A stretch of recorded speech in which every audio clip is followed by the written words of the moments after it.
యథార్థంగా బ్రతికేవాడు ఒకవేళ లోకంలో కొన్ని ఇబ్బందులు పడొచ్చేమో, నీ ఆఫీస్లోనో లేకపోతే నీ యూనివర్సిటీలోనో నువ్వు పనిచేసిన స్థలంలోనో బహుశా నీ కుటుంబంలోనో లేదా నీ సంఘంలోనైనా నువ్వు యథార్థంగా ఉన్నందుకు చాలామంది నీ గురించి తప్పుగా మాట్లాడచ్చు, నిన్ను చిన్నచూపు చూడొచ్చేమో, నీ యథార్థతను బట్టి చాలామంది నిన్ను ప్రక్కన నెట్టేయచ్చేమో, ఒంటరిదానిగా నిన్ను ప్రక్క నిలబెట్టేయచ్చేమో. కానీ నీ దేవుడు అలాంటోడు కాదు. నీ యథార్థతను కొలిచే దేవుడు ఆయన. ఆమేన్. నీ యథార్థతను దేవుడు కొలిచి సరైన సమయంలో ఆశీర్వాదం ఇచ్చేవాడు.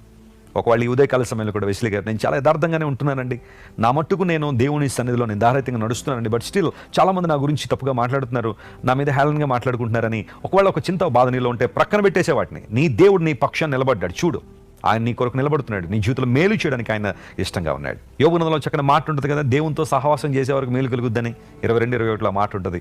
నీ జీవితంలో దేవుడు మేలు చేయబోతున్నాడు. ఈ రోజు అంతట్లో బలమైన కార్యాలు నీ జీవితంలో జరిగించడానికి దేవుడు సామర్థ్యం కలిగిన వాడు కనుక ఆయన వైపు చూడు, మహిమాన్వితమైన కార్యాలు జరుగుతాయి.